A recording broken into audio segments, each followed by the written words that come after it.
కాంగ్రెస్ ప్రభుత్వం ఎరుకుల సమాజం కోసం ఏర్పాటు చేసిన పథకాన్ని తుంగలో తొక్కిందని ఎమ్మెల్సీ కల్వకుంట్ల కవిత మండిపడ్డారు.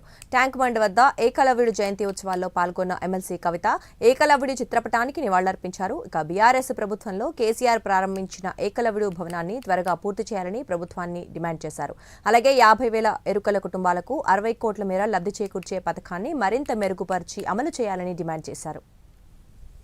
అందరం కూడా కలిసి ముందుకు అడుగు వేయాలని చెప్పి ఈ సందర్భంగా పిలుపునిస్తా ఉన్నాను.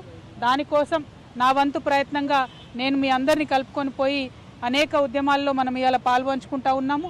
మీరు చెప్పినట్టుగా కేసీఆర్ గారు ఆనాడు కట్టించినటువంటి భవనం ఇవాళ కనీసం పూర్తి చేయలేని పరిస్థితులలో రాష్ట్ర ప్రభుత్వం ఉండడం చాలా దారుణం. ఏకలవ్య భవనం తప్పకుండా త్వరితగతిన పూర్తి చేయాలని ముందుగా కాంగ్రెస్ ప్రభుత్వాన్ని నేను డిమాండ్ చేస్తూ ఉన్నాను. అదేవిధంగా మరి ఎస్ స్కీమ్ YES అంటే ఎరుకల ఎంపవర్మెంట్ స్కీమ్ అనేటటువంటి పథకాన్ని గౌరవ పెద్దలు కేసీఆర్ గారు ఆనాడు ప్రవేశపెట్టడం జరిగింది. దాన్ని ఇప్పుడు ప్రభుత్వం కంప్లీట్గా తుంగలోకి తొక్కింది.